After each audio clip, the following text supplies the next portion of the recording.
Y bien, regresamos aquí a nuestra segunda etapa de Cerca de Ti. Estamos hablando acerca de la violencia, un tema que, insisto, nos aqueja, pero que vivimos desgraciadamente todos los días en la escuela, en el trabajo, en la calle, en nuestra casa. Así es de que sí es importante que identifiquemos, uno, que sepamos qué es la violencia, qué tipos de violencia existen y las consecuencias que nos pueden llevar la violencia que se pueda vivir en nuestra casa.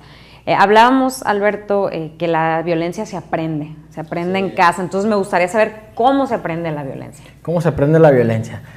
Por lo general, los niños son los que van a observar estos tipos de violencia, ¿no? Y violencia vamos desde la física o psicológica, vamos a dar un ejemplo de la psicológica o verbal.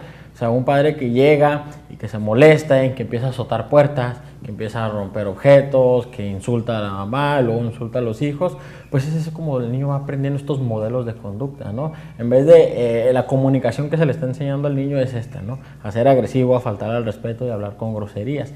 Los niños van a aprender siempre de lo que ven en casa, con el ejemplo. Y a veces los padres reconocen que son violentos, pero quieren que los hijos no sean violentos, ¿no? Y les exigen que se porten bien, que no le peguen, pero siempre tienen que demostrarlo con el ejemplo. Y muchas veces pues se dan estas incongruencias, ¿no? Queremos que nuestros hijos vayan a crecer, tener una vida sana, con una pareja sana, que tengan su familia, pero les estamos mostrando con ejemplos todo lo contrario, ¿no? Y desgraciadamente es por esto que es bullying, ¿no? Es una de las situaciones que aparece. Siempre se va a aprender en casa. Claro que lo que se aprende en casa lo va a reflejar en la escuela, lo va a reflejar en la calle, en el deporte, ahí es donde se va a ver reflejado. Y los padres que hacen, muchas veces buscamos un lugar donde, no, pues este tipo de juego no, o con estos compañeritos no, porque son muy traviesos o muy peleoneros, para que no se haga así, pero en realidad la base es en la familia, Desgraciadamente el número de familias que viven violencia no es muy alto, por lo general casi 8 de 10 familias presentan algún tipo de violencia, y es en el lugar donde se aprende. También se justifica mucho, ¿no?, la acción de la violencia. En este caso, por tratar a veces la esposa de mantener a la familia unida y de que los hijos no pierdan relación con el papá, o el que el papá se vaya, permiten que siga sucediendo la violencia y no buscan ayuda. También por el machismo, sí existe mucho machismo, ¿no? De que pues el hombre es como superior a la mujer y pues por eso él manda y por eso él tiene derecho de golpear o de insultar a las personas, y pues no, o sea, es algo que ya debe de ir quedando en el pasado, este tipo de ideología de...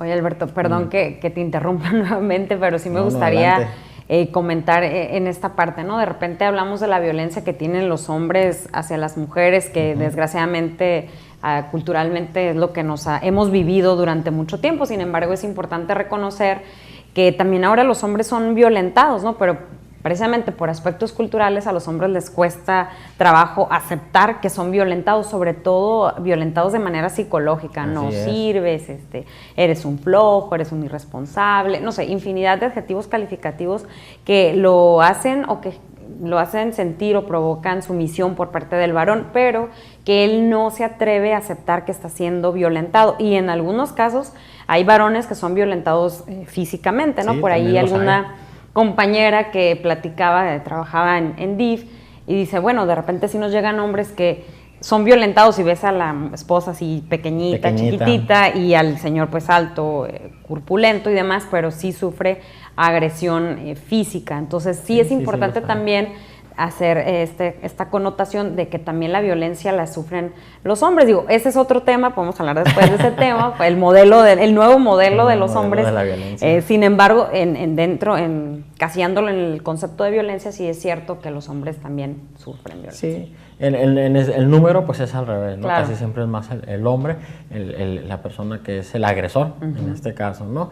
Los tipos de violencia, pues es la física, que física también no quiere decir que hasta que me pegan. Muchas veces hay hombres que pierden el control de impulsos y ¿qué pasa? Que empiezan a arrojar objetos, y es una violencia física que no es directa, es una violencia indirecta a la persona, pero el hecho de romper ventanas, romper platos, o que le sirven la comida y que no le gusta, o por cualquier X o Y motivo, explota y que arrojan el plato, ya es una violencia física, ¿no? Porque está destruyendo objetos físicos que no necesariamente tiene, o muchas veces se los arrojan, ¿no? A la persona.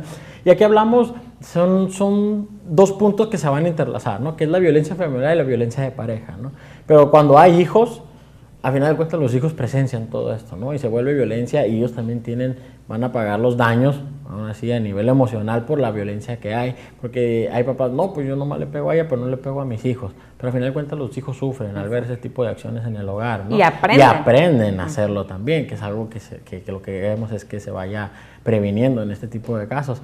Y la física es esto, ¿no? Cualquier contacto o ya directo, y muchas veces las mujeres no les pesa mucho reconocer cuando viven violencia, ¿no? Y aquí pues es para invitarlas a que si identifican una de estas conductas, pues busquen ayuda, busquen asesoría, porque les preguntas, ¿hay violencia? Y pues nomás me empujan, ¿no? O sea, y ya eso no es violencia. Nada más me grita y me dice algunas groserías, ¿no? Me dice esto y rompe objetos, pero a mí no me pega, ¿no? Y al final, eso es violencia, ¿no? Hay que reconocer cuando hay violencia, hay que educarnos sobre conocer también este tema para poder identificar si estamos presenciando o no violencia.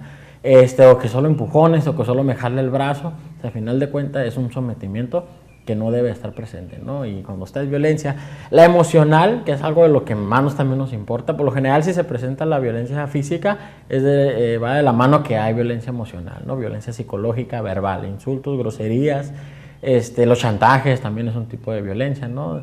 De qué otra manera se presenta con las burlas. A veces los mismos padres se burlan de los hijos o hacen menos, es que no sabes hacer las cosas bien, no sabes, y te hacen sentir inferior, te hacen sentir mal, y es un tipo de violencia. Y es que culturalmente estamos acostumbrados a poner apodos, ¿no? El negrito, el chaparrito, nos ponen adjetivos calificativos y desde pequeños, es que es un cariño, pero hasta cierto punto se puede malinterpretar porque cada persona somos diferentes y yo lo puedo tomar como es un cariño, pero hay otra persona o niño o joven que lo toma como un insulto y como violencia. No me gusta que me digan el chicles, el popochas o no sé, algún apodo que es muy común en la comunidad mexicana, digo, para el disgusto de unos, para el gusto de otros, pero desgraciadamente se puede prestar para violencia psicológica, verbal y emocional. Claro, el hecho de el gordo, el flaco, el chaparro, el negro, entonces es importante, padres, que pongan atención en qué es lo que yo estoy comunicándoles a mis hijos, qué adjetivos calificativos los estoy diciendo, cómo se los estoy diciendo, porque a lo mejor lo estoy diciendo a manera de cariño, pero con un tono de violencia, agresivo y demás. Entonces sí es importante que pongamos atención a esos detalles. Vamos a ir a un corte, Alberto, y regresando pues vamos a dar algunas recomendaciones respecto a la prevención de la violencia o cómo trabajar o identificar factores de violencia.